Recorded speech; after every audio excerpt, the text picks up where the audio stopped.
नमस्ते बच्चों, आज हम पढ़ेंगे अपनी पुस्तक का पाठ बैक्टीरिया। बैक्टीरिया मतलब कीटाणु जो गंदे भोजन में होते हैं, गंदे स्थानों पर होते हैं।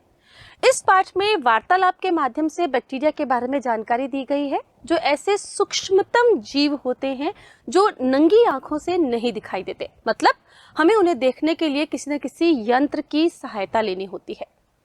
कुछ बैक्टीरिया तो बहुत उपयोगी होते हैं जो हमें लाभ पहुंचाते हैं, और कुछ बैक्टीरिया बहुत हानिकारक होते हैं जिससे बहुत से रोग हो जाते हैं। तो बच्चों, इस बैक्टीरिया के बारे में ही यहाँ पर वार्तालाप के माध्यम से बताया जा रहा है।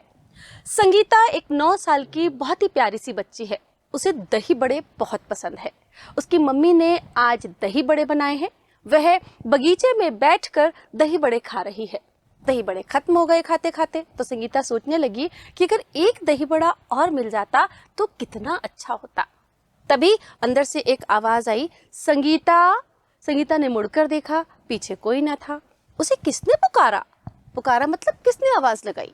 उसे फिर सुनाई दिया, संगीता। संगीता ने ध्यान से देखा, अरे ये आवाज तो दही बड़े की प्लेट से आ रही है। आवाज बोलती है, दूध स्वादिष्ट होता है, दही कैसा है? संगीता बोली, ये भी बहुत स्वादिष्ट होता है। आवाज ने फिर उससे पूछा, दूध और दही में क्या फर्क होता है? बच्चों, फर्क मतलब डिफरेंस, क्या अंतर होता है? आवाज ये पूछ रही है। संगीता कहती है, दूध पानी जैसा होता है किंतु दही गाढ़ा होता है। ये गाढ़ा कैसे हो जाता है? भाई, रात को दूध में थोड़ा सा मट्ठा डालते हैं, इसे जामन कहते हैं, यानी जामन डालना, और वही दूध को गाढ़ा करता है। हमारे आसपास कई जीव हैं, जैसे गाय, बकरी, मुर्गा, मक्खी, मच्छर, ऐसे ही अन्य बहुत से जीव हैं। इन सबको हम देख सकते हैं, परंतु दूसरे कुछ ऐसे जीव भी संसार में हैं जो बिल्कुल सूक्ष्म होते हैं। सूक्ष्म मतलब बहुत छोटे होते हैं, जिन्हें हम अपनी आंखों से सीधी तरह से नहीं देख सकते।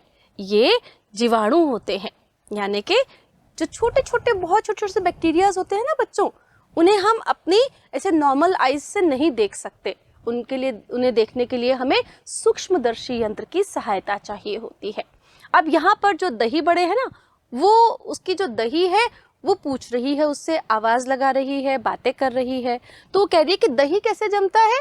दही को जामन लगाना पड़ता है। बच्चों, आपने भी देखा होगा ना, अपनी मम्मी को गरम थोड़े से हल्के गुनगुने धूप में थोड़ी सी खट्टी दही वो डालती हैं 1 चम्मच, और उससे फिर सुबह दही जमा हुआ मिलता है। जब हम छोटे थे ना बच्चों, तो हमें नहीं पता था कि हमें दही में क्या करना होता है, जामन डालना होता है। हम क्या करते थे, दूध लेते थे और फ्रिज में रख देते थे, और जब दूध पूरा फ्रीजर में बर्फ हो जाता था तो हमें लगता था कि यार मम्मी तो दूसरा दही जमाती थी, हम दही जमाते हैं तो ऐसे जमता क्यों नहीं है? तब हमारी मम्मी ने हमें बताया था कि दूध को जमाने के लिए उसमें जामन डालना होता है, ना कि उसको फ्रीजर में रखना होता है। और आप सब लोगों ने भी कहीं ना कहीं कभी ना कभी ऐसे किया होगा ना।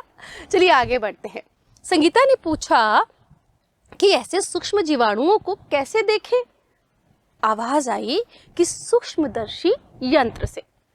इस यंत्र से छोटी से छोटी वस्तुओं को भी बड़ा करके दिखाया जाता है। जीवाणु कई प्रकार के होते हैं, उनमें एक बैक्टीरिया है।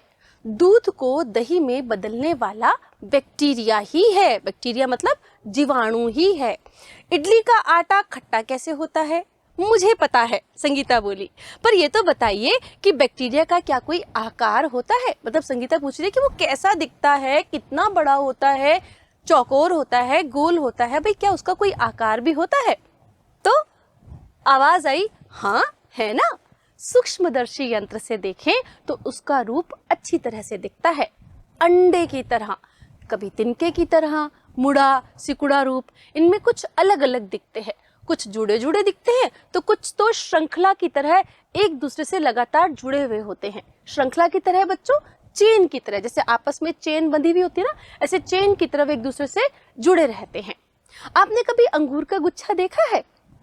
उसी तरह बैक्टीरिया साथ मिलकर गुच्छेदार रूप बनाते हैं, मतलब ये आपस में गुच्छे में उलझे हुए रहते हैं। संगीता बोलती है कि ये बैक्टीरिया कहाँ पलते हैं? ये पानी में, जमीन पर, हवा में, सभी जगह जीवित रहते हैं। तुम्हें पता है बैक्टीरिया कैसे बढ़ते हैं? एक बैक्टीरिया 2 अंशों में बढ़ता है, 2 का 4, 4 का 8, और इस तरह से एक से अलग होते होते 1000 की संख्या में बढ़ जाते हैं। मतलब 2 बैक्टीरिया है, उसके 4 के 8 के 16, इस तरीके से ये डबल होते हुए चले जाते हैं। बैक्टीरिया तो आश्चर्यजनक जीव है। संगीता कह रही है ये तो बड़े अजीब जीव है, मैंने तो कभी इनके बारे में सुना ही नहीं था।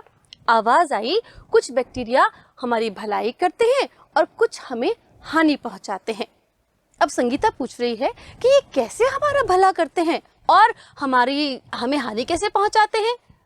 आवाज आई कि जब हवा बहती है, बगीचे के पेड़ हिलते हैं, पत्ते नीचे गिरते हैं, थोड़े दिनों बाद एक भी पत्ता जमीन पर नहीं रहता। ये सब कहाँ चले जाते हैं? संगीता बोली, एक भी पत्ता जमीन पर नहीं होता, ये सब कहाँ चले जाते हैं? क्या धरती में समा जाते हैं? खोद कर देखो तो वहां भी नहीं मिलेंगे। क्या मिट्टी में मिलकर मिट्टी हो जाते हैं? और अगर ऐसे हो जाते हैं तो कैसे? मतलब संगीता के मन में बहुत सारे सवाल आ रहे हैं कि अगर पत्ता गिरता है तो क्या वो मिट्टी में मिल जाता है, और मिट्टी में मिल जाता है तो वो मिट्टी कैसे बन जाता है। आवाज आई, मिट्टी में बहुत सारे बैक्टीरिया हैं। पत्तों को बैक्टीरिया नष्ट करते हैं, यानी उन्हें छिन्न भिन्न तहस नहस कर देते हैं। पत्ते मिट्टी में मिल जाते हैं, जो मिट्टी उपजाऊ हो जाती है ना हमारे बैक्टीरिया का कमाल। मतलब जब हमारे बहुत सारे पेड़ पौधे हमारे आसपास हैं, उनमें जब पीले पत्ते नीचे गिर जाते हैं तो वो मिट्टी में मिल जाते हैं और बैक्टीरिया उनको तोड़ देते हैं, छिन्न भिन्न कर देते हैं, नष्ट कर देते हैं। तो ये क्या बन जाते हैं? खाद बन जाते हैं, जो हमारी भूमि के लिए बहुत उपजाऊ होते हैं। बच्चों, आपने भी देखा होगा, आपकी मम्मा घर में अगर पौधे लगाती हैं, कुछ फूलों के, कुछ सब्जियों के, तो वो समय समय पर उनमें खाद डालती हैं ताकि वो पौधे अच्छे से बढ़ सकें, हरे भरे रहें और उनमें अच्छे फल फ्रूट आ सके।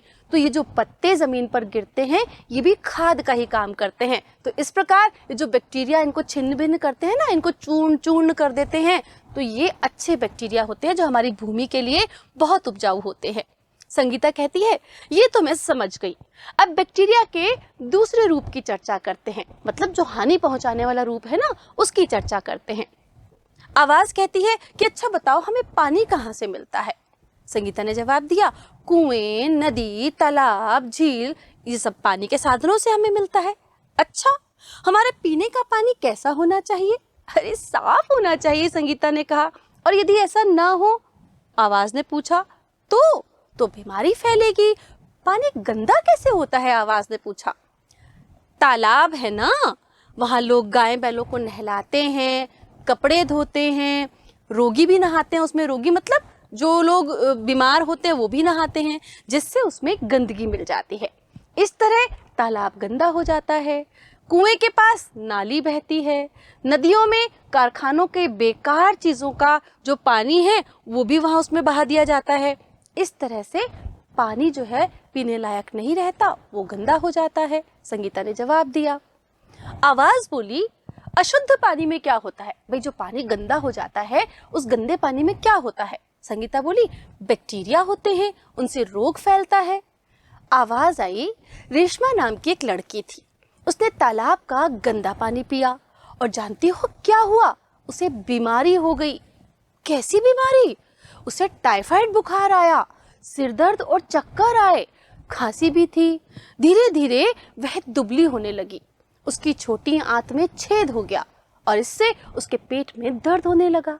बेचारी रेशमा, उसे बहुत तकलीफ हुई। दूषित पानी में छिपे बैक्टीरिया से टाइफाइड बुखार हो गया। संगीता बोली, टाइफाइड को रोकने के लिए क्या करना चाहिए? अब यहाँ पर आवाज ने उसे एग्जाम्पल दिया कि एक छोटी सी लड़की थी, जब उसने वो गंदा पानी पिया तो उसे क्या हुआ? उसकी छोटी आंत में जाकर उन बैक्टीरियाज ने छेद कर दिया, उसके पेट में दर्द होने लगा, खाना पचने नहीं लगा, वो बहुत दुबली होती गई और उसे टाइफाइड बुखार हो गया। अब आवाज बोली कि टाइफाइड बुखार को हम कैसे दूर कर सकते हैं, ये बताती हूँ। पानी को उबालकर पीना चाहिए, करीब 20 मिनट तक पानी को उबालना चाहिए या फिर उसे फिल्टर करना चाहिए। फिल्टर मतलब बच्चों ऐसी बहुत सी चीजें होती हैं जिससे पानी को छाना जाता है, साफ किया जाता है। तो पानी को साफ करने की जो विधि होती है ना, उसको फिल्टर करना बोलते हैं। आजकल तो हमारे घर में बहुत सारे ऐसे साधन आ गए हैं जिससे हमें फिल्टर किया हुआ पानी ही मिलता है ना। बहुत सारे उपकरण हैं हमारे घर में। आजकल कई तरह के फिल्टर बने हैं जो पानी में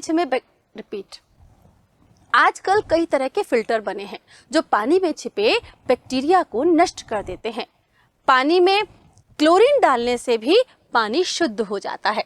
अब आजकल तो हमारे पास बहुत सारे इक्विपमेंट्स हैं, बहुत सारे उपकरण हैं, आरओ हैं, बहुत सारी मशीनें हैं जो पानी को फिल्टर कर देती हैं। पर पहले ज़माने में क्या होता था, पानी में कुछ ऐसी चीज़ें मिलाई जाती थी जिससे पानी को साफ किया जा सके। उनमें से एक क्लोरीन है। और बच्चों, घर में एक फिटकरी नाम की चीज़ भी होती है। उस फिटकरी को भी यदि पानी में डाला जाए ना तो पानी बिल्कुल शुद्ध हो जाता है। तो क्या कह रहे हैं कि अशुद्ध पानी और अशुद्ध भोजन बीमारी के कारण है। निरोग रहने के लिए हमें शुद्ध और साफ वातावरण में जीना पड़ेगा। ठीक है ना? संगीता ने उससे पूछा। हाँ भाई, बिल्कुल ठीक है। अगर हमें निरोगी रहना है, निरोगी मतलब जिसको कोई रोग नहीं होता, कोई बीमारी नहीं होती, तो उसको क्या करना चाहिए? साफ पानी पीना चाहिए, साफ भोजन खाना चाहिए और साफ शुद्ध वातावरण में ही जीना चाहिए। आवाज आई, हाँ ये तुमने ठीक कहा। संगीता बोली, पर दोस्त तुमने अभी तक मुझे अपना नाम नहीं बताया। आवाज मुस्कुराते हुए बोली, मेरा नाम ही बैक्टीरिया है। मतलब वो जो दही बड़े खा रही थी ना, उस दही में भी बैक्टीरिया थे। वो जो दही है वो बैक्टीरिया की वजह से ही जमती है बच्चों, आगे बताएंगे देखो। तो वो कह रही कि मैं ही बैक्टीरिया हूँ। पर तुम हो कहाँ? मैं तुम्हारी प्लेट में हूँ। तभी किसी ने संगीता के कंधे पर हाथ रखा। संगीता उठ बैठी। उसकी सहेली पूजा उसके सामने खड़ी थी। पूजा बोली, कब से पुकार रही हूँ पर तुम कैसे सुनती? सो जो रही थी। संगीता बोली, सो कहाँ रही थी? मैं तो दही जमाने वाले दोस्त से बातें कर रही थी। तो बच्चों, यहाँ पर हमने इस पाठ में सीखा कि जीवाणु जो अच्छे भी होते हैं और बुरे भी होते हैं। कुछ अच्छे जीवाणु होते हैं जो हमारी भूमि को उपजाऊ बनाते हैं, जो हमारे भोजन को खाने लायक बनाते हैं।